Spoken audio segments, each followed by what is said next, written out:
the intro music. Yeah! Woo! Hey everybody, welcome back, and today going to be taking a look at what is unarguably one of the most convoluted, in-depth, lots to do arc loops that have ever dropped. Is it bad? I don't think it is, but it is a lot. So we need to cover the basics of it to let y'all know how to get started and what to do.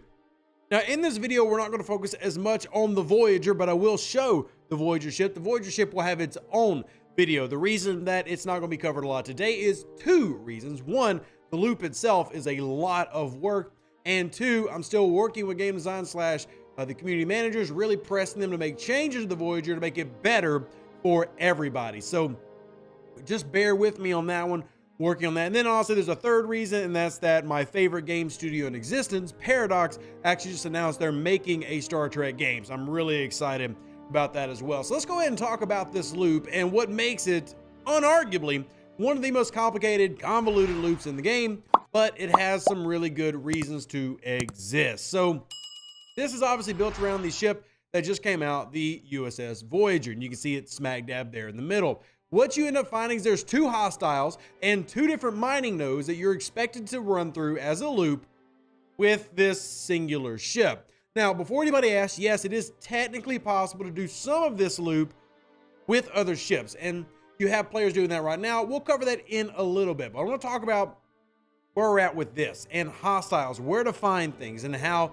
it all gets started. At the top of this, you can see Hirogen relics is the first currency that you want to find. So let's fade on out real quick. And the reason this is important is if you have not gotten the Voyager yet, you have not unlocked the Voyager, here's why it's important for you to learn about these hostiles. So you have two types that will drop Hirogen relics. You have the elites, which start in what we call the Dairy Queen systems. They're labeled DQs. Let me take you where my Voyager is right now in the level 38 one, and you see the DQ hostiles, and they drop the Hirogen currency.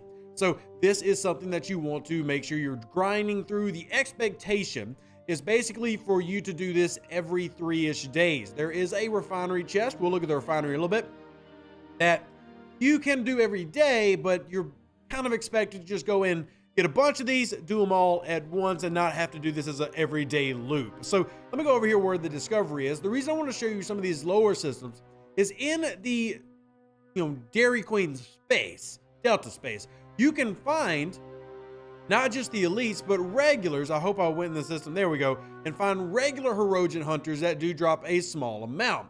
Now, these do not drop a lot, but as you can see, they're much weaker. So if you're a player that is a lower level player that wants to start working towards this currency, then you can do that with these. For those curious, the Voyager can be built at level 34. One of the newer specialty ships, but also one of the lower level ones. And to go through that building process, you should now see a Voyager refinery at level 34, where you would turn in for Hirogen blueprints. And you need 500 of this new Hirogen currency to turn in for that. So the straight free-to-play path is 100 days, not counting this month. So for those who are watching this in the future, 100 days starting right here to unlock it for free. But if you are currently playing in the month that it launched, there's another free-to-play option to get 50 more, thus expediting your acquisition, knocking that down to 50 days of a free-to-play path from launch. We do approve of that. We love when we get a full launch path day one. So let's swap back over to our main image and talk about the loop again. So we're going to exchange that Hirogen hostile relic for deuterium canisters, which is what the Voyager uses for its ability. And that will then allow you to see species 8472 ships. That's hostile number 2. Again, we're getting a little bit complicated. Here is your refinery. Now you'll notice that I've pulled both of mine today. No worries. In here, you'll simply find your deuterium canisters and everything. And then here, you're going to find a special loot that we're going to talk about. But just so you can see what that refinery looks like, thanks to Jules and stuff, here's where we are. Now, as you can see, we don't have all the information for every level, but you can get a basic idea of what you get. So in the main loot exchange chest, check the very top, you're going to get deuterium. You're also going to get a couple of other little things with basic payouts. We'll go over all those in a bit. You're also going to take a look at the 8472 loot exchange, which has a 3-day cooldown. So you're going to get the circuitry fragments, which is what you use to upgrade the Voyager itself, as well as regular materials like uncommon gas and ship parts, but then also you've got your bioship stuff right there in the very top right. And then you got these two anomalies, which these are the mining currencies. You can see they've got a 5-day and a 7-day cooldown.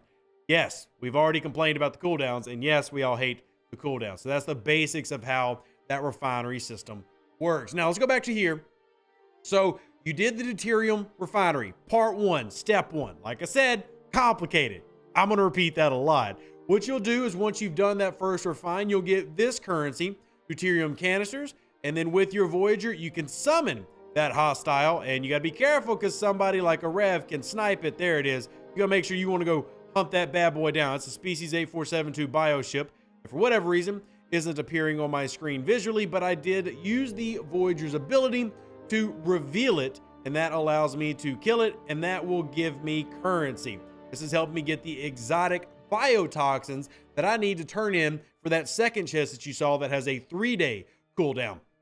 That chest will then give me out more materials and resources, including a special currency that we'll use to get our commerce turn-ins. I'll show you that part of the refinery in a bit. It's actually one of the pieces of the refinery I like the most because you don't have to pause upgrading your Voyager to turn it in, and it'll speed up other loops. So we talk about how complicated and annoying this loop can feel, but it does have some pros. And one of those pros is it can speed up old grinds without you having to do them anymore. Like the Cerritos grind gets sped up. The Fisha grind gets sped up. That's nice, and I'll show you that in a second. So let's talk about this section right here. So at the very top right of this chart, and we do have this in my Discord. If you've not joined it yet, make sure you join. Discord link is in the description. We can also put it as a top comment, I guess. But you will also get, you're getting Voyager parts, you're getting your commerce badges, but you also get a warp cell from every one of these chests you pull. That warp cell works like the token systems in Bajoran space or Dominion space, in Eclipse space, and they provide special systems that give you special opportunities and currencies. What can you find in there? Well, I can't go in there because I don't have a token. I asked Scopely for an extra token, they didn't give me one. But you'll see the currencies there for the anomalies, as well as that species 8472 ship I just summoned. I'll even summon another one for you. You're going to find that system is full of these hostiles, which means in that system, you can not only get the anomalies that you need to turn in for your chest. There's the species 8472 hostile bioship.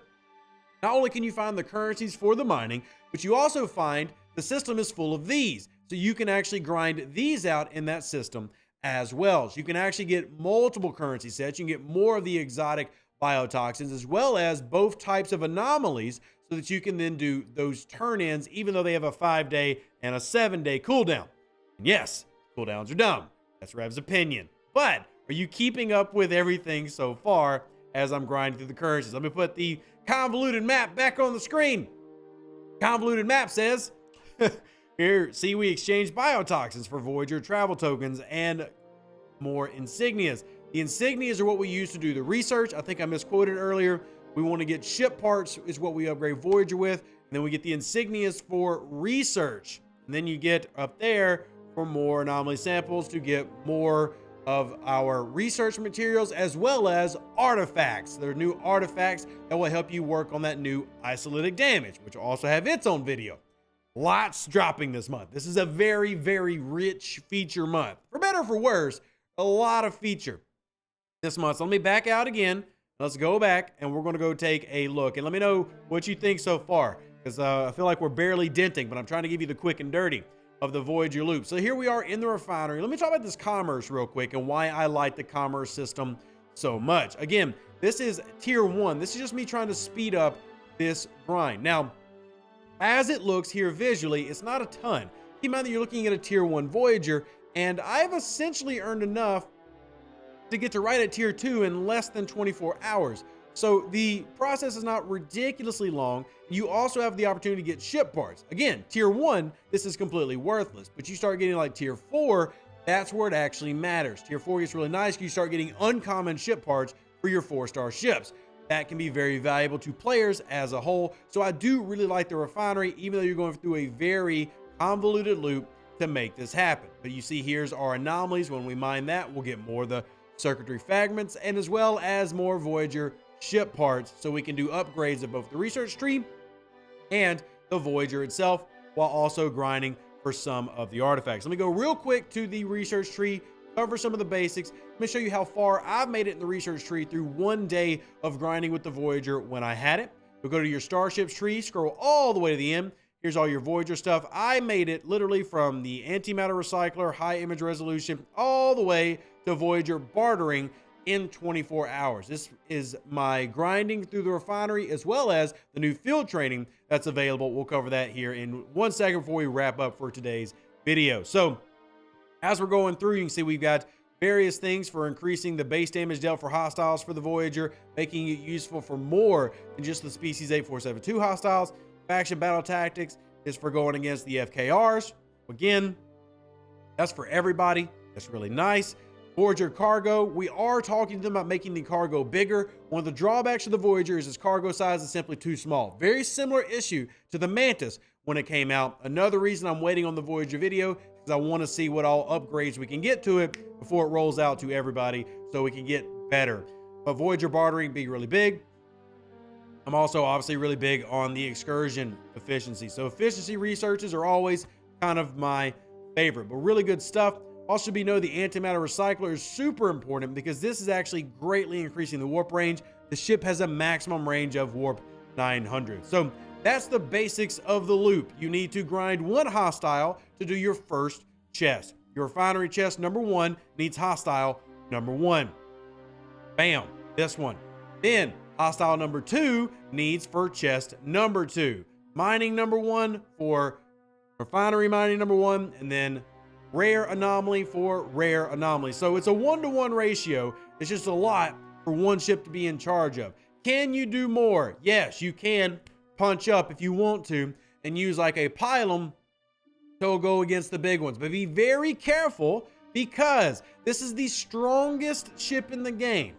Why do I say that? You see where it says round 8, 1 shot. Listen, listen, listen, listen. That round 8 shot, 1 time from a species 8472 bioship, shoots at, I am not exaggerating, 10 billion is how strong that shot is. Doesn't matter if you're an Enterprise D or a regular Enterprise level 34. You will not survive. You cannot make it past round 8. So you've got to kill it in the first 7 rounds. So yes, you can punch up. But if you don't have the research, you don't have other things, Voyager is your best bet because the Voyager has a research. Of course it does. That gives it a significant boost against these hostiles, besides the fact that the Voyager is just really, really good. See, 50,000 against hostiles. It also, the research is for mining speed for the Voyager. It has a massive boost against any Delta Quadrant hostile, making it the answer for going against them long term. If you're sitting on like a tier 1 Voyager, it makes sense to use something else if you want to, but long term, you're definitely going to want to use the Voyager to run through this loop efficiently. The only drawback is it's got to get a bigger cargo hold so it can hold the anomalies, and hopefully that happens. If this video gave you what you needed for the basics down and dirty, please give it a like, subscribe to the channel if you haven't already. It's greatly appreciated. We'll put it on the screen one last time. Here's our convoluted crazy loop. Live long and prosper. Stay safe for the Space Cowboys. Deuces, that's me. Catch you on the next one. And yeah, that's it. We're out. An even better outro than the intro. For the Empire and glory to your house.